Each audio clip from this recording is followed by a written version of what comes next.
Recently, Supreme Master Ching Hai graciously allowed our association members to gather for an international seminar. It was a joyous occasion as Master and disciples reunited to meditate and pray for peace.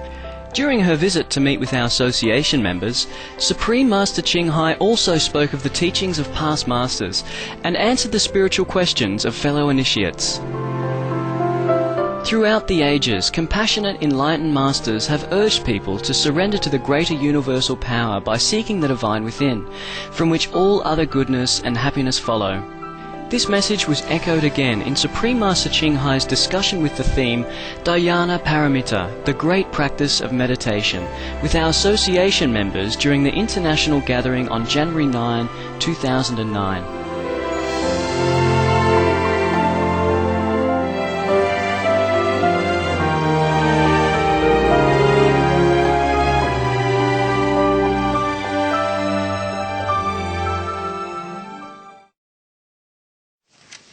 You have a choice to listen to the Buddha talking about meditation or just a simple story. Anybody like Buddha and meditation, right? And anybody like to listen to story, also a moral story, right hand. It's the same, right? It's the same. So, Buddha story. Buddha. The Buddha wins. This is one of the session in the Diamond Sutra. The Buddha talks about a couple of things. First is charity, and then the second is keeping the precepts. And then the third one is about patience, endurance. And the fourth is about meditation. And the fifth is about wisdom. Everybody comfortable, yeah? House small but cozy, huh? You sit here is fine, right? It's also good to have a fireplace even. Need some fake wood over there, you see? Make it look like Canada, no? You feel at home now, no? You do. Okay. Well, maybe one day we can make a fire, hey? I don't know how, actually. Look like maybe by gas, and then they make it glowing, look like real fire, but I don't think it's a real fire. Maybe it's not a real chimney at all. It's just for show. I like chimney, I like fireplace and all that, but nowadays, no time, you know. Did you see the news today? Flying news? There was a very beautiful news today. As a European Union Parliament, they endorse kind of meatless diet. Wow, yeah, I have to tell you.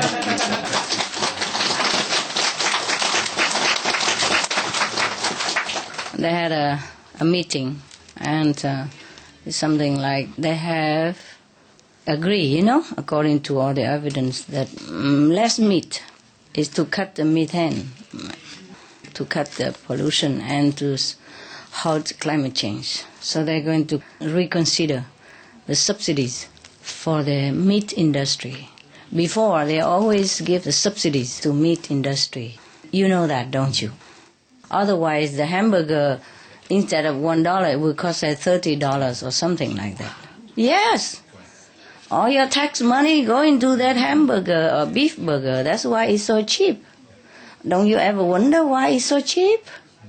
Subsidized. Yeah, subsidies from the government. And where does the government have money? Your pocket. Yeah, tax, yes. And then everybody think, oh, it's so cheap. You know, everybody go to hamburger and beef burger shop to eat. And all the money you pay all the while and you don't know. Now, of course you know. No, you don't know? Not really? Okay, all right. You're eating your money. It's not hamburger that you're eating, it's your money. And then everybody think, wow, so cheap, you know, all this fast food chain is so cheap. And everybody likes it because it's cheap. But it's not cheap. First, they came from subsidies, yeah, which is your pocket money, or your parents' pocket money, or your grandparents, or whatever, yeah, continue. And then later, after you eat all that, you get sick also, and then also your money again. Go hospital, eh? Either free in the hospital or not free is the same. Free, then it's from your tax. Not free, from your pocket. Both of them came from your pocket. Wow, you know everything now. So when I saw that news, wow, I jumped around like a kid. I laugh and cry at the same time. It's not a very big step, but it's a step. I can't believe we live to see that day, you know. I mean, European Parliament is a big, powerful institution, right? It's not just you and I. I was so happy, I laugh and cry, and then like a child, you know, jump around. I was so happy, and then my dogs were so worried. They come around me, hang around me, jump around me also, and kissing me all over. They were like crying with me. They were crying because they saw me crying. I was so happy. So I had to tell them, no, don't worry. I'm just happy. Everything okay. I'm happy. You know, because they were so worried. They all jump around and crying and, you know, whining, you know, and licking me all over. Oh, I'm drool all over, you know. I said, no, I'm just happy. Don't worry. And then they all calmed down, you know. And they never saw me like that, I guess. Yeah, now and again we have some good news, eh? It's worth to be happy about. Every day we have good news and some news to motivate you to work for the world. So you should watch it. Okay, let's talk about the Buddha's wisdom here. In the Diamond Sutra, one section of it, the Buddha talked about Dhyana Paramita, meaning the great practice of meditation, the real meditation. Here, when you meditate, it's not real. You understand me? Talking about the Buddha's meditation. Okay, then Subhuti. Subhuti is one of Buddha's great disciples. Nah? So when he asks something, there is something meaningful to us. So here, Subhuti inquired the Lord Buddha, saying that, suppose a good pious disciple, either man or woman, having begun the practice of attaining Anuttara Samyak Sambodhi, how is he or she to keep his mind tranquil? How is he to wholly subdue his wandering thoughts and craving desires? You all want to know this, right? Yeah. Okay, so the Lord Buddha replied to Subhuti. The Buddha said, Subhuti, any good pious disciple who undertakes the practice of concentrating his mind in an effort to realize Anuttara Samyak Sambodhi should cherish only one thought. Namely, when I attain this highest perfect wisdom, I will deliver all sentient beings into the eternal peace. That's the only thought that a pious disciple should bear in mind during meditation, to calm his mind. That's what the Buddha said. Try it tonight. Do you know what is Anuttara Samyak Sambodhi?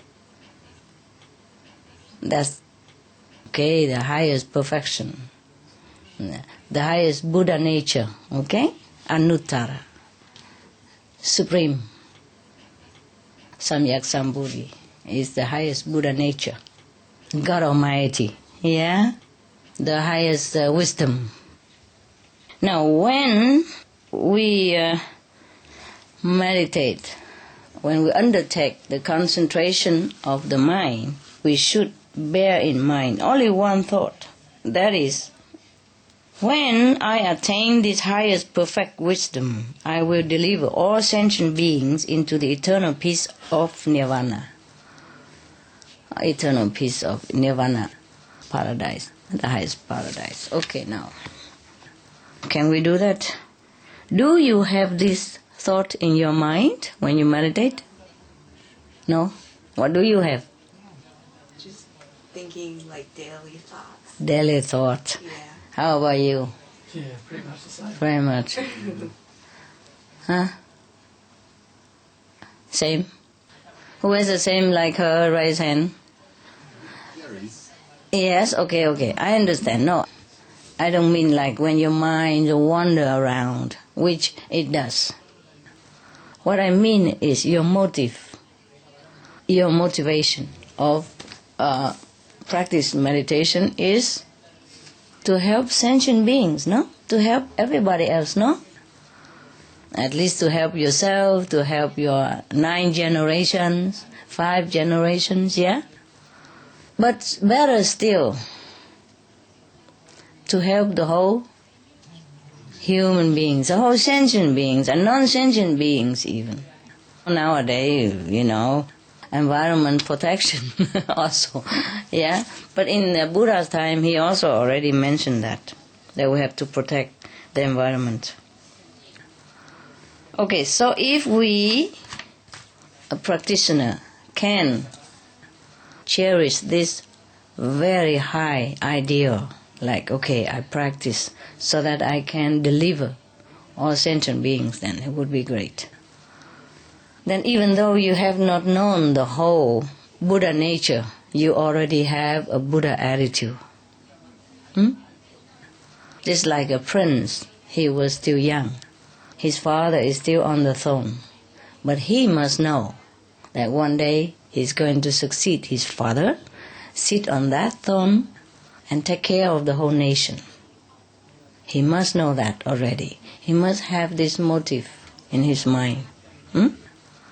Similarly, a practitioner must have this motive, this highest ideal in the mind that one day if I become Buddha, I will liberate all sentient beings. Deliver. Deliver means liberate them, yeah? Help them to attain eternal peace in nirvana. If this purpose and vow is sincere, then all sentient beings already delivered. Wow. And yet, Subhuti, if the full truth is realized, one would know that not a single sentient being has ever been delivered. Of course, this is a Diamond Sutra. Huh? For all the Buddhists who don't really practice Zen or meditation, for them this is the ultimate kind of sutra, the highest sermons of the Buddha. And they revere the sutra very much. The book, the Bible. And some even put it on the altar with incense and candles, flowers and fruits, and bow to the sutra every day.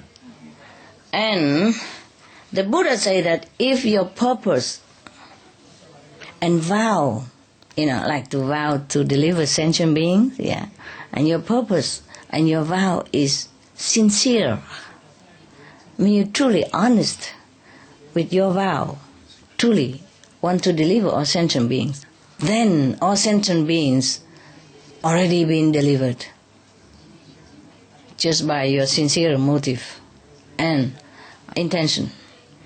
My God, yes.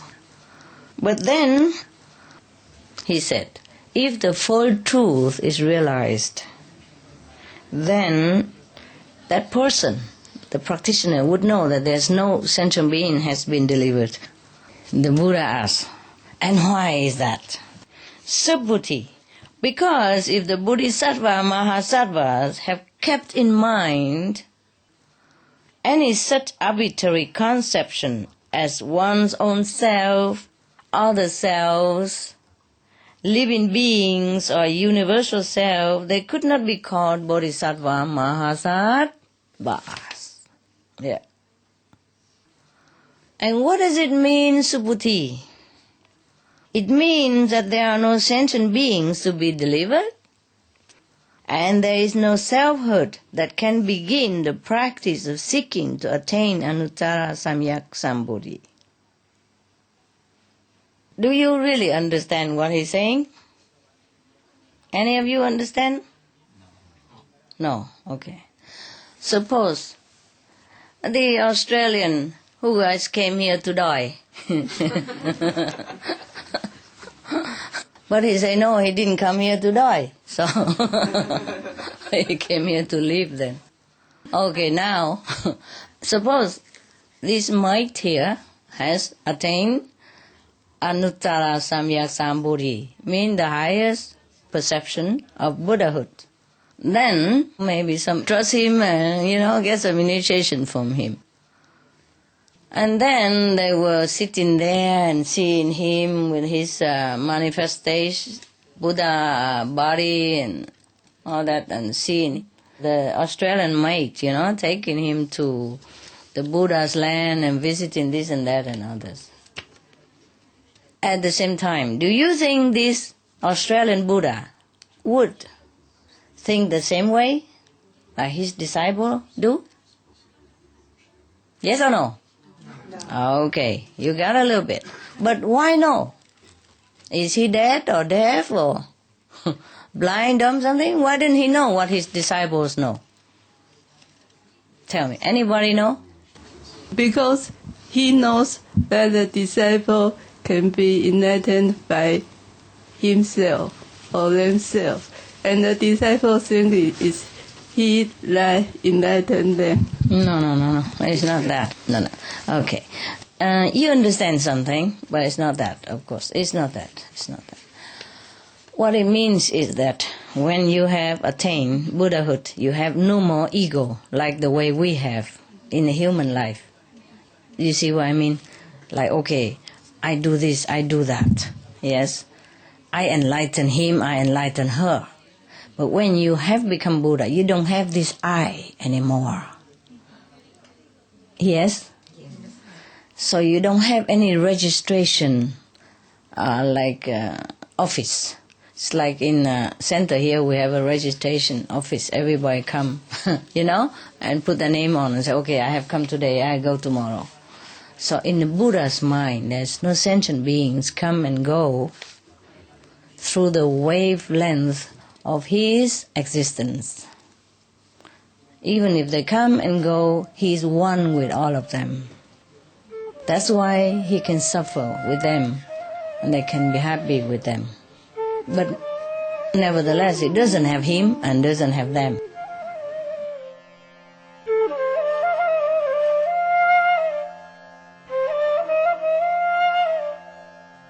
It is a joy to have you with us today for Between Master and Disciples. Please join us again tomorrow for part 2 of Supreme Master Ching Hai's discussion, Dhyana Paramita, the great practice of meditation. Healthy Living is up next on Supreme Master Television right after Noteworthy News. Please stay tuned. May Providence smile on you each and every day. For more details, please visit www.suprememastertv.com/BMD